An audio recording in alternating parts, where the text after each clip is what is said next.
So the next step, after we've coated the heliochrome film, will be to expose it. So we're going to take the multicolored heliochrome film that you may have seen in the earlier part 1 of our video, which has been coated with the standard ultra-stable emulsion, but instead of just being coated with one color, it's coated with multiple colors in a single coating. Now that the film is dry, we're going to expose it in contact with a piece of negative film. I'm going to lay the film down in my contact printing frame, which has been set up with UV light bulbs and has a vacuum. And this is where the biggest difference from the standard carbon system comes. Not only are we doing multiple colors in a single exposure, but we're also going to be exposing through the back of the film rather than the surface where the emulsion is coated, which is very different than how the standard carbon print is made, which is standard carbon transfer print is made with the surface exposure.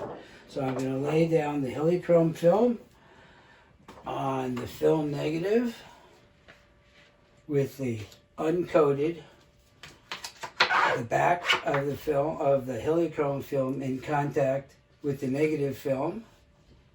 The surface is the coated side. I'm putting a sheet or two down. This just helps get good contact when I close the frame and turn on the vacuum that pulls it all back down and pulls it in together.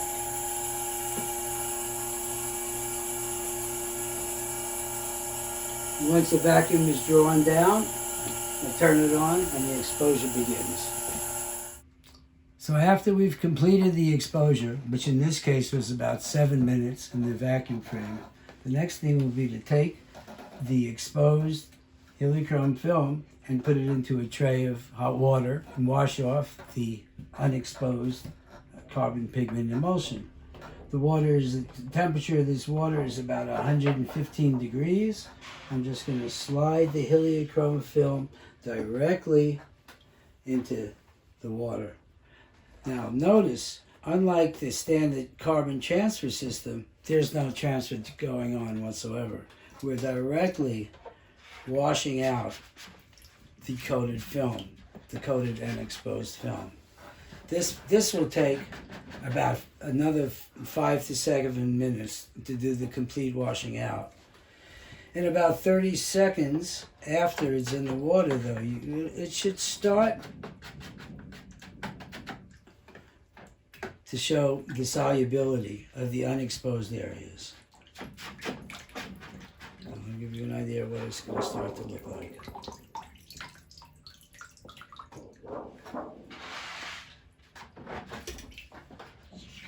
So once again, I'm tapping it to keep it moving. Sometimes it's advantageous. You lift it, let it drain a bit, and then flip it over. Now it's emulsion side down. This is the back side, so it's safe to... This is actually, remember, we went through the back over here to expose it. And well, this is what it looks like when it's in between. So it hasn't been fully washed out yet. We really can't see the image, but we can see that there are different areas here that have been differentially exposed. I'm going to put it back into the water and just let it sit here for a few minutes. And sometimes the hardest thing to do is do nothing. So after 5 minutes of sitting in the 120 degree water, it's pretty much washed itself out. And I just want to get a little rinse.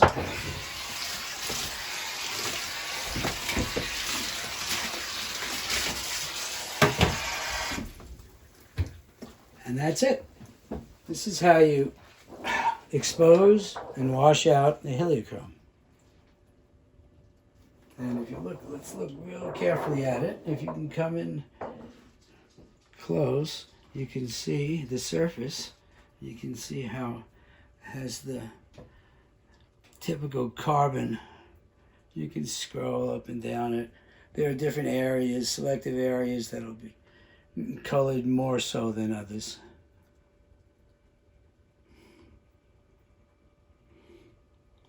Change the angle a bit, you might see it.